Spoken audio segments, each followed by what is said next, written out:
You following me now? You wish. You had a girl hanging all over you. And it's embarrassing. But you noticed. I noticed because you're impossible. Fair.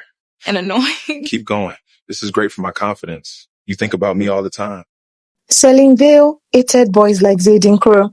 Not casually, not jokingly. She hated them with the kind of intensity only girls raised to be careful could understand. Boys who treated rules like suggestions. Boys with reckless smile and trouble, following them everywhere. Boys who made smart girls forget every promise they made to themselves. Unfortunately for Selene, Zayden Crowe was impossible to ignore. Blackthorne University looked exactly like Selene imagined freedom would feel.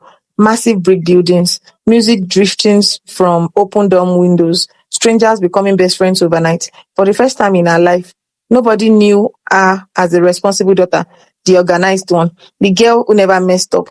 Selene planned to keep it that way. She had color-coded schedules, a 5-year plan, and absolutely no interest in drama. Then Zayden Crowe nearly got dragged into trouble outside her dorm during the second week of school. Selene watched everything from her window.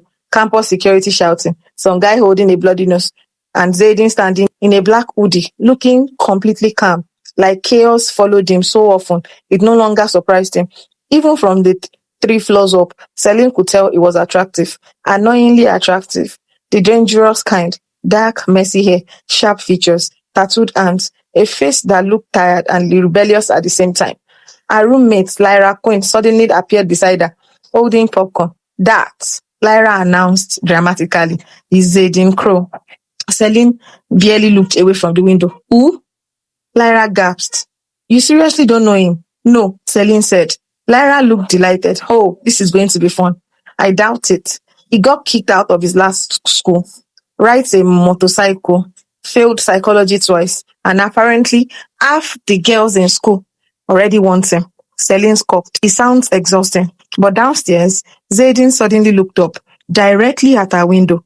Selene's stomach tightened instantly. There was no way he could actually see her from that far, and yet he smirked like he could. Selene stepped away from the window immediately.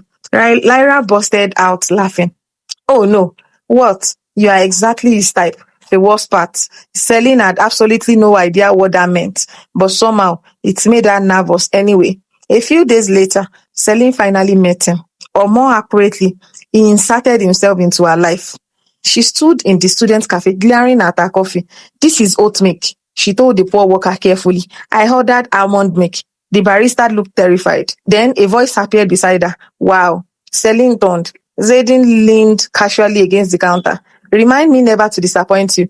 Selene signed. Up close, Zayden smelled like rain, smoke, and expensive cologne. You enjoy causing problems, she asked. You enjoy interrogating strangers. You are not a stranger. The entire campus knows who you are. Zayden smiled lazily. Yeah? And what exactly have you heard? That you are arrogant, immature, and emotionally allergic to stability. For a second, Zayden just stared at her. Then he laughed. Not offended, impressed. Emotionally allergic to stability.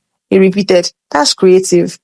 I'm serious. So am I. Then he leaned slightly closer, and Selene hated how quickly her heartbeat reacted. You should stay away from me, Selene Vale. Her eyes narrowed immediately. How do you know my name? But Zayden only smirked. That should have been a warning sign.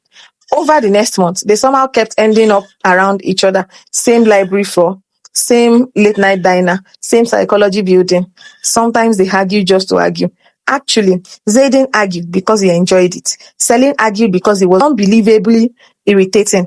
You think you know everything, she snapped one evening. Zayden leaned back lazily in his chair across from her. No, I just think most people are predictable, and I'm not.